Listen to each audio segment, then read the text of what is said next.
So, I told you it was an action-packed agenda. So now we have JP Morgan, talk about the state of real-time payments and their benefits. Anna Garcia, Executive Director of Real-Time Payments, and Atif Ansari, Vice President of something. I'll reintroduce them. Okay. Your mic's not on.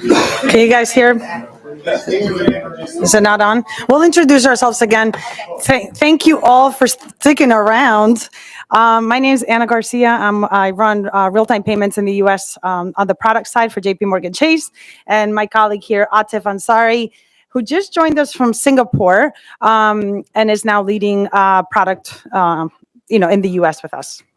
So I don't know. At this point, honestly, you've heard so much. Atif and I should just sit here and take questions, right? As a major leader in this space, if there are burning questions, by all means, because I think a lot of what we had prepared to cover here is you've heard it all, right? So it'll serve more as a summary. But so if there are burning questions, please do interrupt. Feel free. It is the last session. We'll make it brief. So with that, any burning questions? Anyone? Anything you heard today? Yeah, please. I am interested in your current pain points, which it says is part of the agenda. Sure. I mean, Atif, do you want to summarize some of the current pain points and start there? Yeah, I mean, I think, okay, can you hear me? I think, at least in this room, I think there is a general consensus that we all agree that we need monies to be move faster, to receive fast, like businesses needed.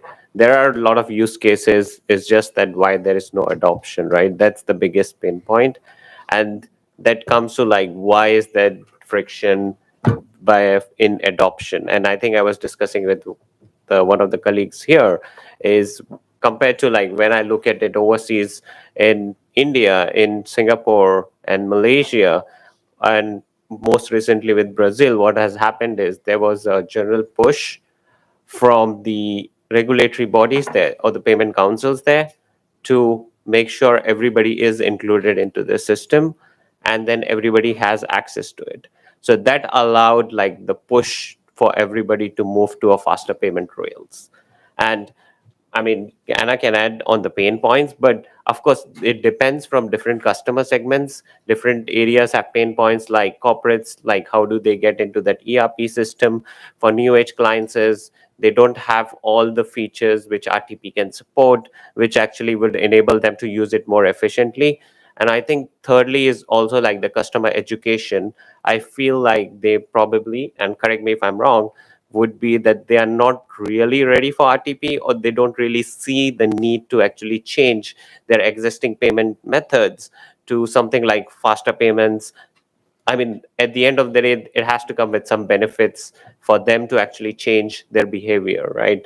Like if there's no incentive, why would I want to like go to something new? And then they hear stories about frauds happening here and there, then it just makes them a more reluctant to like, oh, this is going to make sure the frauds happen even faster.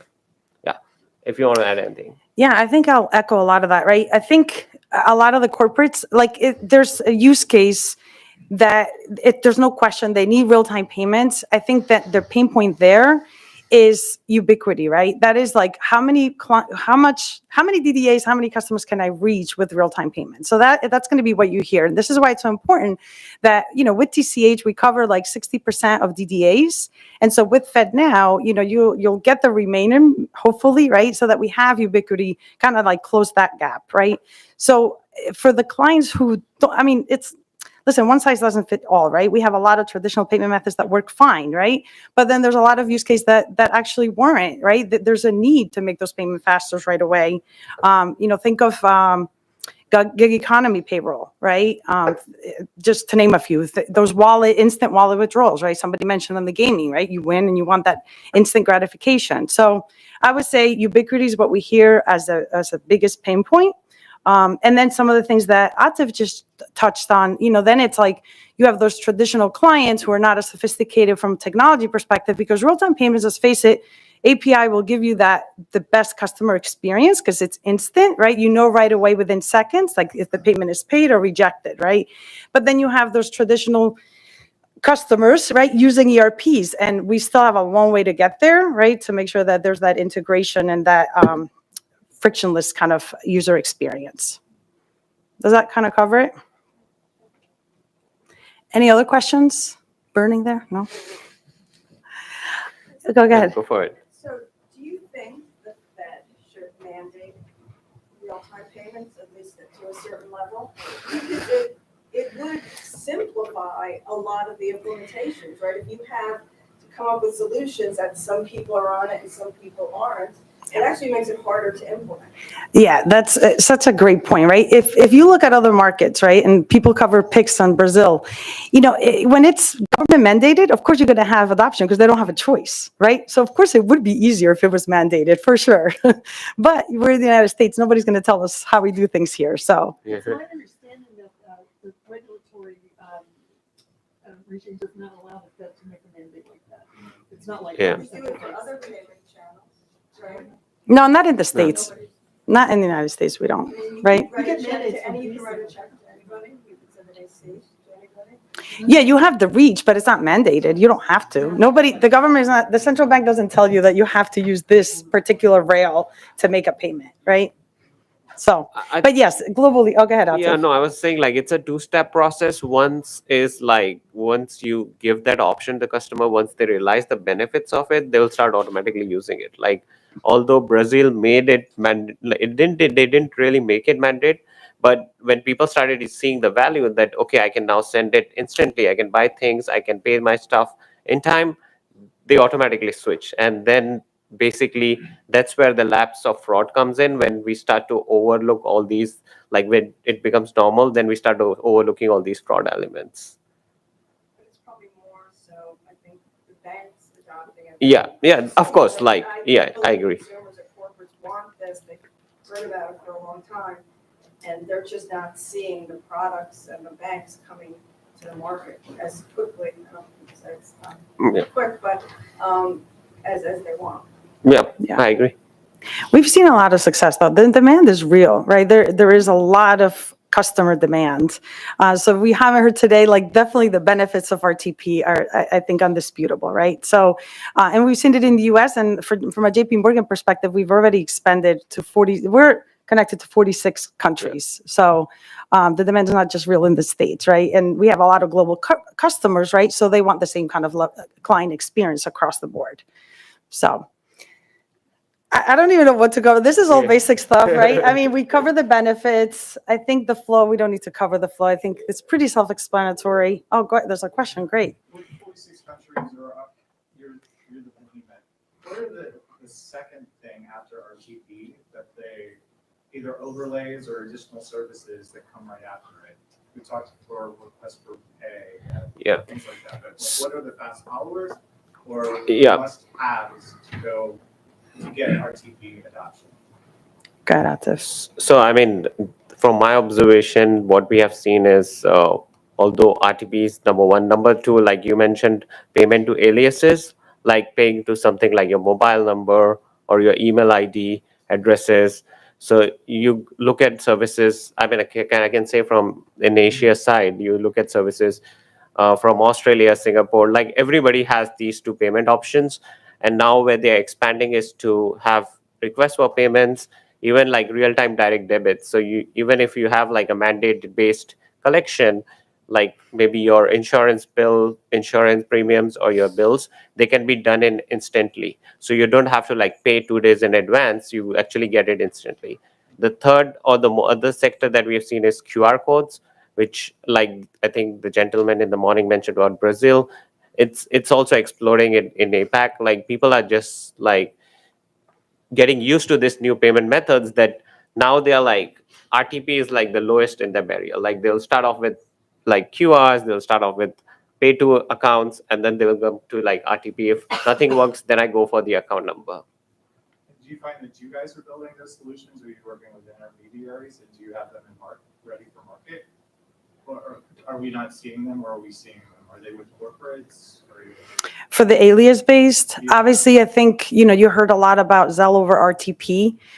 So obviously that's a step in the right direction there. I think it will enable, specifically for request for payment, send in request for payment with alias. And you mentioned before, what comes after RTP?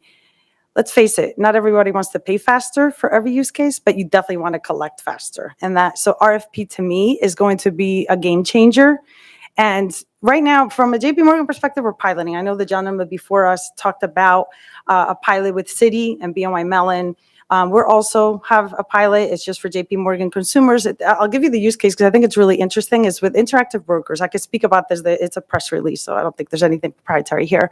But think of the power of being able to fund your brokerage wallet, so you could do a trade instantly, right? You don't have to wait the 3 days, right? So think of that, how powerful that is, and think of all the use cases that RFP will actually, raise. Now, that being said, that comes with a lot of set of challenges, right? Maybe we do spend a little bit of time talking about, what we're doing at an industry so that RFP takes off, right? Because some of the banks are piloting. I think, Cheryl, you touched on, there's a few banks that are ready, right? But I think what's happening is, I think it was Tom who explained, right? What are the challenges on the consumer bank, right? Because the consumer is the one that has to deal with all the client experience. The consumer, right? They need to figure out how they're going to display it, in which digital experience, how are we going to educate the consumer so they know where to find it, so they could pay it, right? And so what's happening, because also the heightened, I guess, sensitivity around all the fraud that we've been hearing, right, specifically for Zelle, right? The consumer bank is like, we don't want to introduce another new payment method, right? They're a little bit more on the scary side. So what we're doing at an industry level, a lot of the major banks are working, advocating with the TCH, and also, we want to make sure the user experience stays with FedNow as well, is, we've narrowed the permissible use cases to 3. You see at the bottom: business to business, account to account, and consumer bill pay. And that's because that's where the consumer banks thought that it was less risky to start, right? So this, and by the way, Q1 of next year, this is where we're going to see these 3 use cases in the network, right? Because everyone's comfortable with that. So some of the other things that we're doing is we're working on the warranty framework, because Atif, as you know, you were going to point out some of the challenges, right? Not everything is perfect, right? So what happens when something does go wrong, right? We want to make sure there's consumer protection. And I'm not talking about the same protection you get with card, okay? This is not I bought a red dress and I meant to get a blue dress, not like that. But talking about, I think I have it, no, I don't have it in the slide. But, just having some operational process in place so that when something does go wrong, we know what to do. Also, the fraud network monitoring, right, at a network level, so that all the banks are working with all the same kind of risk intelligence. And what else? What am I missing? So under business to business, other solutions, remittance management, liquidity management, things like that, will that be like the next line, fast follower after the ones you have listed? For the permissible use cases? Yeah, I mean, we're setting up a governance model as to, what comes after this, right? So that's to come. So stay tuned for that. And the account to account is permissible as liquidity, moving among your own Yeah. accounts is covered under too. Yeah, that's a good point. So that could be a corporate solution. Okay. Account to account is the Yeah, none of those The one I are mentioned. specific except for consumer bill pay, but consumer bill pay can be small business bill pay, can be corporate bill pay. It's bill pay. But Atif, why don't you talk about, so we're talking about RFP in the United States, right? But there's already, direct debit mandates. Maybe you could give us the global aspect of like the RFP in other countries.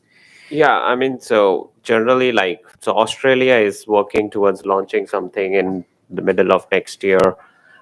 We do have some request for payment service available in Malaysia. So everybody is like a very early stage of adoption of this, but this is where it will be in the next few years. Like this will become more common for usage and for all type of use cases, right? Not just like limited to this. I mean, how fraud comes into play. I mean, I was very surprised when they said they're looking at fraud angle and like how to get warranty for customers. I didn't hear about that in APAC. So, I mean, here I think they do care about how the customer experience would be, given that there is a lot of like like to like features that we are trying to build with compared to card, like obviously not 100% match, but yeah, I mean, that's where the adoption would be slowly coming in. Like you said, pay-ins is the next holy grail, especially for new age economy. You have wallet providers, brokerage, fund managers, cryptos, like everybody needs instant access and like deployment and like as like withdrawal at the same time, right? Even if you're in a crypto market, like you would need this cash to be in your account as fast as possible. Sure. Do you know why? So Asia was a lot further ahead with real-time payments than the rest of the world, right? Yeah. Japan, 1973, and a number of other countries. Why is it so slow to extend or expand real-time payments in Asia, specifically, like with RFP? Why RFP has not taken off there earlier, for example? Well, you go ahead. You want to say? I was going to say, don't they have direct debit mandates too, right? So maybe that's why RFP hasn't been, I mean, Yeah, they already have a way, just a different way. Yeah, I mean, so they already have direct debits there, and it's just an evolution of like customer experience. Like people didn't really use RTP, but what we have seen in the last 3-4 years is there's a push from the central banks there to get everybody to adopt it. So now once you're hooked to like making fast payments, the next question is like, why I can't collect it faster? And that's where the evolution of like new payment methods are coming in, and then it's basically like one step next, right? Like now they can pay fast, now they want to collect fast as well. Any more questions? Yeah. I'm interested in, can you share some of your highest volume use cases with the push payments? I could tell you that if we go to use cases, I could tell you that wallet withdrawals was probably the first use case and that went live. And I could also talk about that publicly because it's been announced, and that's your PayPal use case. So moving money from your PayPal wallet to your bank account. Yeah. But I mean, instant payroll is another big one.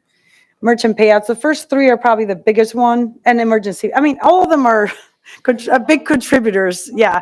I would say vendor payments is probably the least volume here. Yeah. I think we're at time. So thank you, everyone. This worked out okay. Yeah, thank you.